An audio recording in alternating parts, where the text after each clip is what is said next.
it's advantageous on a grand piano that when you push down the front of the key, the back rises, and through the mechanics of the whip-in and the hammer shank, all the force is going directly up towards the string and transfers the motion and control of your hand to touch the string with the hammer.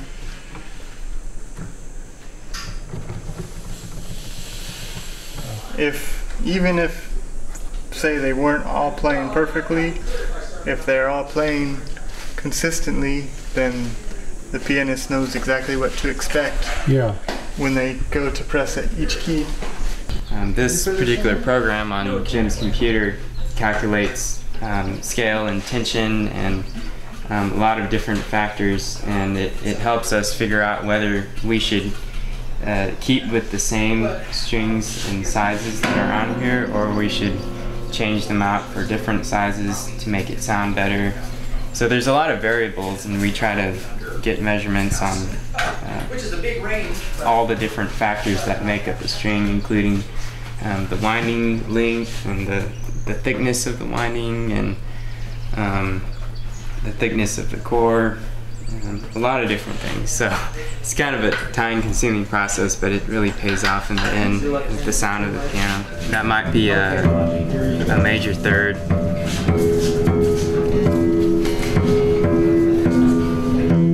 That'd be a half. Seriously? So all of these partials combine, and of course the main one you hear is just the single string vibrating, but across all the partials, that's what makes up the whole tone of that note. So this is our drying box. It's very hot in there and it's very dry. It's down to about 17% humidity. This is where we keep our soundboards. Wood actually shrinks whenever it's dried out, so we want the board to be in the smallest possible configuration before it goes into the piano.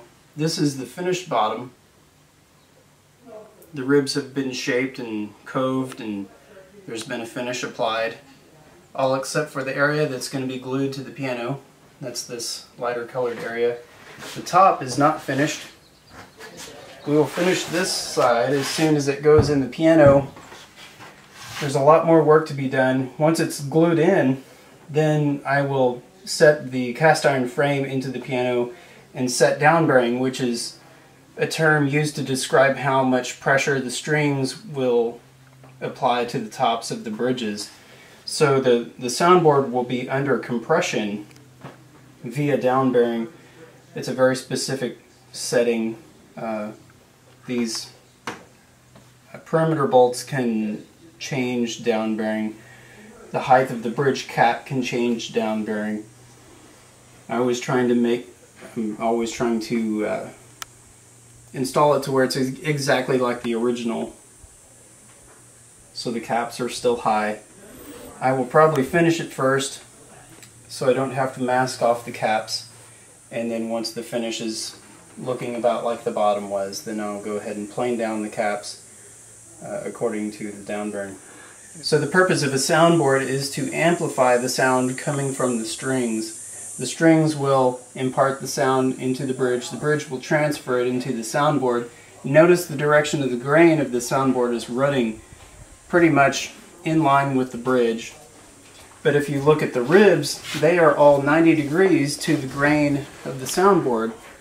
Well, sound likes to run with the direction of grain very well in Sitka spruce, but almost nil the opposite direction. So this board with down bearing will be supporting about 1,000 pounds of pressure applied this direction. So we're testing how long it takes this glue to gel. It usually takes 5 to 10 minutes, depending on the size of the piano. The glue is still liquid, and it's been on the stick for a minute out of the hot water bath.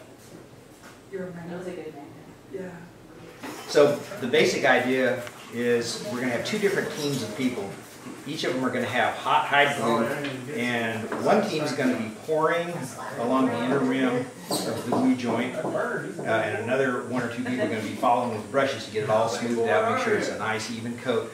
Second team is going to be doing the same thing on the soundboard on the little surfaces getting glued. And we can get that done within about 2 or 2.5 minutes.